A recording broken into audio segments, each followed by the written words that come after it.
In this insightful speech by Warren Buffett, one of the most renowned investors and business leaders of our time, he emphasizes the strength and value of well-established food and beverage companies with iconic brands. He highlights the difficulty of competing against industry giants like Coca-Cola, Mars, and Kraft, whose products have become deeply ingrained in people's minds and are associated with happiness, good value, and reliability. Buffett discusses the importance of strong brands, the challenges they face from retailers and private labels, and the need to protect and enhance their promises to consumers. Through his words, he conveys the significance of investing in reputable branded products at reasonable prices for long-term success. Well, I would say most of the big food companies are good businesses in that they earn good returns on tangible assets. And I don't want to get into particularly into specifics on Kraft, but if you own important branded products in this country, whether it's Wrigley's or Mars or Coca-Cola or a number of the Kraft brands or See's Candy, you have good assets. It's not easy to take on those products. Just imagine, taking on Coca-Cola will sell 1.5 billion 8-ounce servings of its product around the world today. There's something in every person's mind virtually in the globe about Coca-Cola. That's a product of since 1886 has been associated with happiness and good value in terms of refreshment and all that.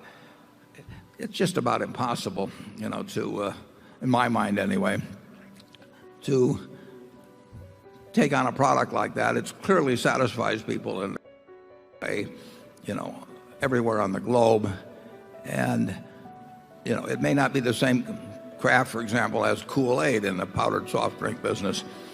I don't think I'd want to try and take on Kool-Aid. I'd rather have Coca-Cola, but it's a tough product. And to get implanted, just think of, to get implanted in people's mind, RC Cola around the world. And RC Cola's been around a long, long time.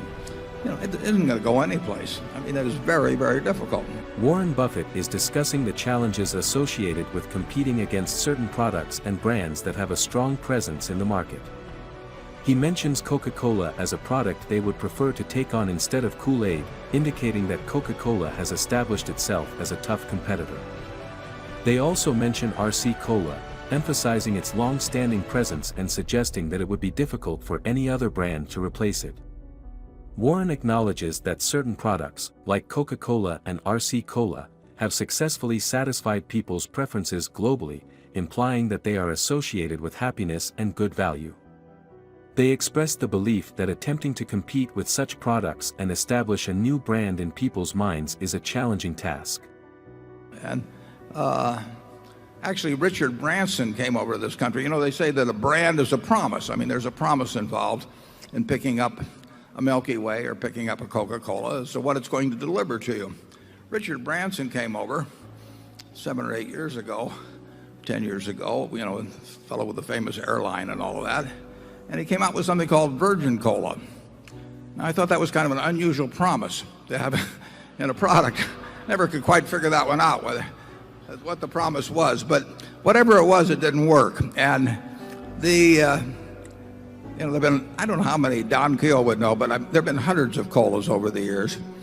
But in the end, who is going to, buy some substitute cola for a penny a can less, or 2 cents a can less than Coca-Cola, or the same thing with See's Candy, or the same thing with Kool-Aid, or whatever it may be. So we feel pretty good about branded products when they're runaway leaders in their field. And there's nothing unusual about Kraft in their position versus Kellogg or some other people like that. So the specifics of which one we buy may depend a little bit on how we feel about the price. It certainly will make a difference how we feel about the price, the management, and some other factors.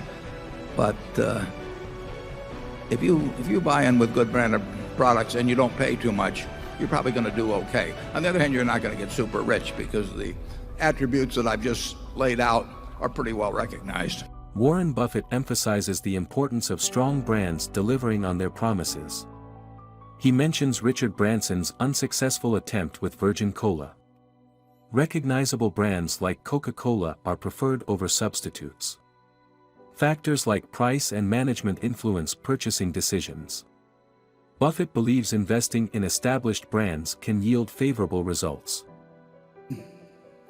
The strong brands, just look at the ones that General Foods had in the 1980s and the ones that Kraft has now that come from that same company. And I mean, Coca-Cola sold more cases of beverages last year than any year in their history, and they'll sell more this year. I mean, it's a strong brand is really potent stuff. I mean, take Heinz ketchup or something of the sort. It's 60% brand share in the United States, but it's much higher in many other countries. So you'll always have the fight between the retailer and the brand. And the retailer is going to use all the pressure they've got, and therefore the brand has to stand for something in the consumer's mind, because in the end, the retailer may want to shift to a house brand, private label, private labels have been around forever in the soft drink field. I mean, I can remember when I was looking at Cott Beverage and all of those and thinking, what'll it do to us? I remember when Sam Walton sent me the first six-pack. He told me it was the first six-pack of Sam's Cola 20 years ago. And believe me, Walmart has plenty of power, but so does Coca-Cola. And the brand, you've got to nourish them. You've got to take very, very, very good care of them. They have to stand for the promise that's in people's mind about them. But a lot of people have tried to, I don't know how many dozens or maybe hundreds of cola beverages there have been over the years. RC Cola, they came up with the first diet product back in the early 60s, and that looked like a big maneuver. Wilkinson came up with the blade back in the 60s after Gillette, but Gillette ends up with 70% by dollar value worldwide of razor blades after 100 years. So you've got to protect a brand. You've got to enhance it in every way. You've got to get a promise in people's minds that gets delivered that way. But that's the question Charlie and I faced in 1972 when we looked at See's. See's was selling for $1.95 a pound. Russell Stover was selling a little cheaper. And you had to decide how much damage could a Russell Stover do if they came after See's and they copied our shops and all that sort of thing. If you protect a brand, if you got a terrific brand and you protect it, it's a fabulous asset. But you'll always have trouble dealing with Costco and Walmart and the rest of the guys, Kroger and you name it. They're tough too. But the great brands will survive and the great retailers will do well. Warren Buffett's speech highlights the enduring power of strong brands in the food and beverage industry. Companies like Coca-Cola, Mars, and Kraft have created products that have become integral parts of people's lives and are deeply trusted and recognized around the world. Buffett emphasizes the difficulty of challenging such established brands and the need to carefully consider their value when making investment decisions. While retailers and private labels pose challenges, the great brands and great retailers will continue to thrive. As investors, understanding the significance of strong brands and their ability to deliver on their promises can lead to successful long-term investments.